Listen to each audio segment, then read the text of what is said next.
जय श्री राम। भारत माता की जय। वंदे मातरम। दोस्तों, कृपया आप लोग मेरे इस चैनल को सब्सक्राइब कीजिएगा और शेयर लाइक जरूर कीजिएगा। आज मैं आप लोगों को संस्कृत भाषा की महत्ता बताऊंगा। आखिर इस आधुनिक युग में विदेश की तो मैं बात नहीं करूंगा, क्योंकि वहाँ विदेशों में संस्कृत पढ़ने के लिए होड़ लगी हुई है। जर्मनी के अनेक विश्वविद्यालयों में संस्कृत अनिवार्य है, बहुत सारे स्कूलों में भी अनिवार्य है। लेकिन हमारे भारत में दुर्भाग्यवश आज संस्कृत से लोग दूर हो रहे हैं, नहीं पढ़ना चाहते हैं। क्यों नहीं पढ़ना चाहते? संस्कृत क्यों नहीं पढ़ना चाहते? वो हमारी भाषा है, वो हमारे धर्म का आधार है, हमारी संस्कृति का आधार है।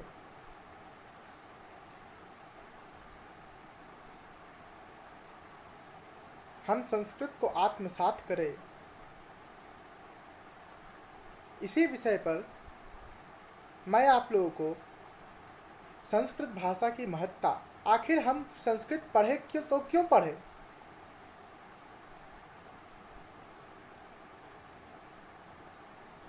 क्यों पढ़े? पहला कारण, क्योंकि संस्कृत हमारी प्राचीन आध्यात्मिक, सांस्कृतिक, धार्मिक और राष्ट्रीय भाषा है। क्योंकि हमारे देश की सारी भाषाएं संस्कृत से ही निकली है। संस्कृत उसकी जन्मदात्री है, अर्थात संस्कृत माता है, सभी भाषाओं की जननी है। इसका मतलब हुआ कि संस्कृत सभी भारत की सभी भाषाओं को एक सूत्र में बांधती है, क्योंकि सभी भाषाओं में संस्कृत के अंश है। संस्कृत के अनेक शब्द है, यहाँ तक कि विदेशी भाषाओं में भी संस्कृत के शब्द हैं। दुनिया के अनेक शोधों के अनुसार दुनिया की लगभग 97% 97% भाषा संस्कृत से प्रत्यक्ष अप्रत्यक्ष रूप से प्रभावित है। पहला कारण हो गया। अब दूसरा कारण क्या है? दूसरा कारण है कि संस्कृत की जो वर्णमाला है, जो हम लोग क ख ग जानते हैं, लिपि, देवनागरी लिपि इतनी वैज्ञानिक है कि दुनिया की कोई भाषा ही नहीं है, कोई भाषा नहीं है इतनी वैज्ञानिक। और संस्कृत अपने में पूर्ण भाषा है। संस्कृत ना कभी किसी से भीख ली थी, ना भीख में कोई शब्द ली थी, ना कभी, ना ले रही है, ना लेगी। और संस्कृत में अनेक शब्द बनेंगे भविष्य में।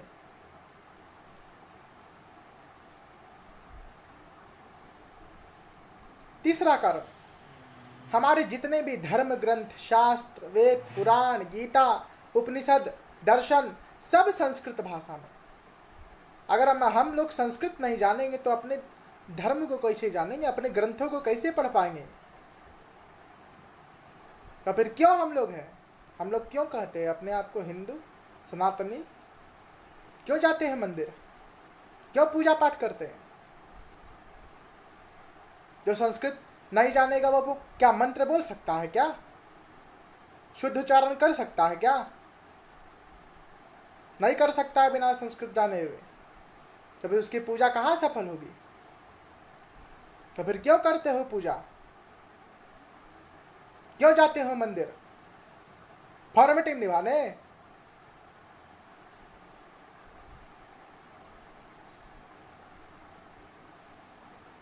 मेरे भारतवासियों, अपनी संस्कृति की ओर लौटो, वेदों की ओर लौटो।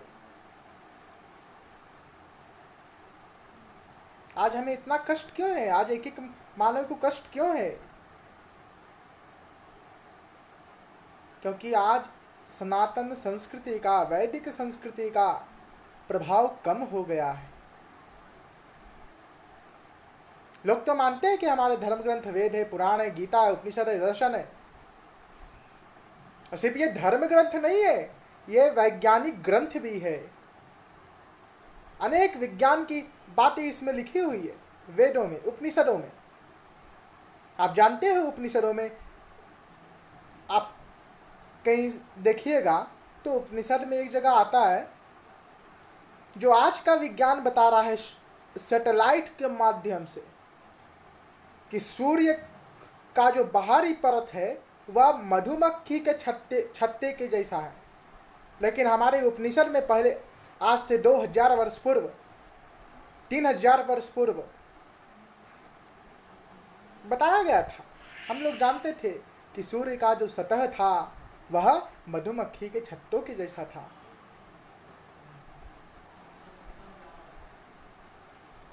क्यों नहीं हम पढ़े अपनी संस्कृत भाषा को?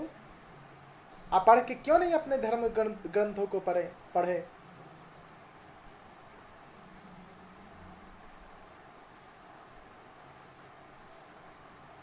संस्कृत में विज्ञान, इस विषय पर मैं आप लोगों को कभी और बताऊंगा। आज मैं आप लोगों को संस्कृत की महत्ता पर बता रहा हूं। चौथा कारण,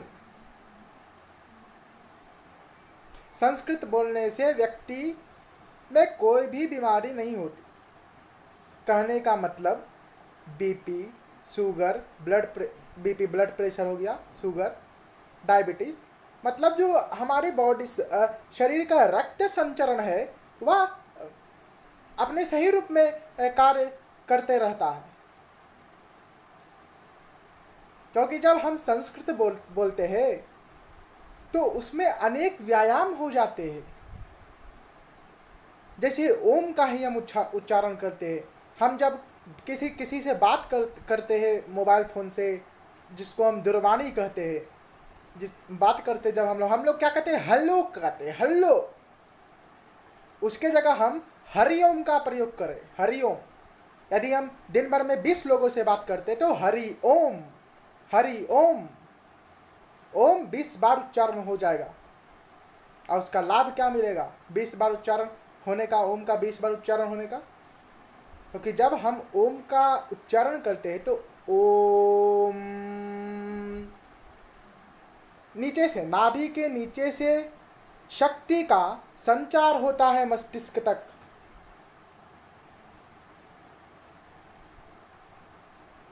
इसलिए हम हरिओम का प्रयोग करें। और हरि ओम के अंत में जो म आता है, ओम, ये मस्तिष्क को वाइब्रेट करता है, कंपन करता है मस्तिष्क में।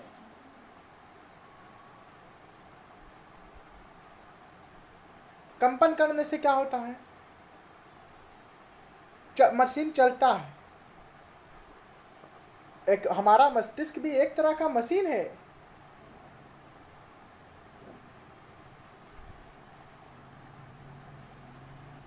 मशीन है एक तरह का, इसका भी कंपन होना जरूरी है।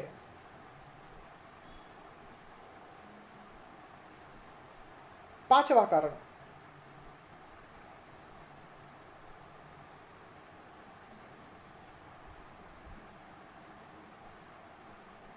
संस्कृत में यदि कोई भी विद्यार्थी संस्कृत पढ़ता है तो उसकी गणित और विज्ञान मजबूत हो जाएगी। मैं ये दावा के साथ कहता हूँ, डंके की चोट पर कहता हूँ, क्योंकि मैं खुद अपने में महसूस किया हूँ। जब से मैं संस्कृत पढ़ा हूँ, मैं 9 में था तब मैं संस्कृत पढ़ना चालू किया। और 10th आते आते मतलब रोज प्रतिदिन कुछ ना कुछ संस्कृत में उच्चारण करता था। चाहे मंत्र हो गया, गीता हो गया, उच्चारण करता था। उसी के वजह से मेरा मस्तिष्क का सोचने की क्षमता, पकड़ने की, किसी भी विषय को पकड़ने की क्षमता वह बढ़ गई।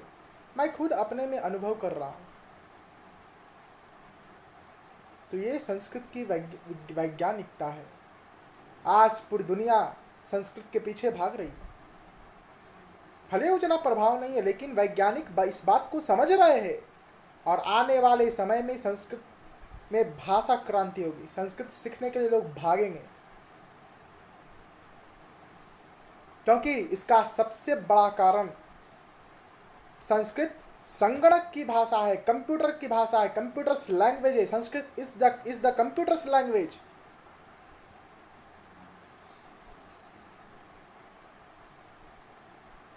जब अंतरिक्ष में सैटेलाइट के माध्यम से कोई संदेश भेजा जाता है,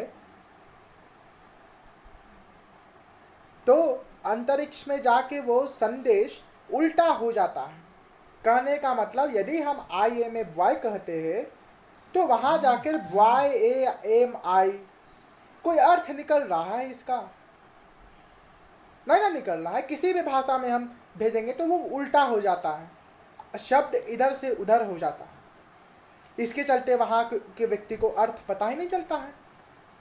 लेकिन जब वैज्ञानिकों ने, आइए नासा के वैज्ञानिकों ने किया है, उन्होंने बताया कि संस्कृत कंप्यूटर्स लैंग्वेज है, कंप्यूटर की भाषा है।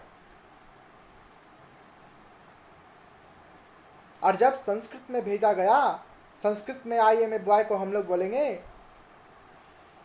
अहम बालकः अस्मि। यदि इस सब वाक्य को भेजा गया अंतरिक्ष में संस्कृत के माध्यम से, तो अहम बालकः अस्मि को अब किसी भी तरफ से पलट दिया। बालकः अहम अस्मि, बालकः अहम अस्मि, बालक मैं हूँ। अहम बालकः अस्मि, मैं बालक हूँ। अस्मि बालकः अस्मि, हूँ बालक मैं।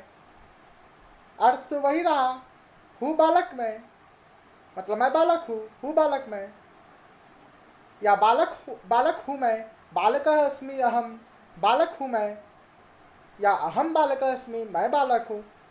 यह वैज्ञानिकता है संस्कृत की।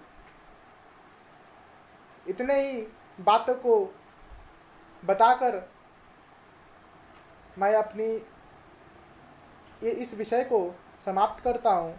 बहुत बहुत धन्यवाद। वंदे मातरम।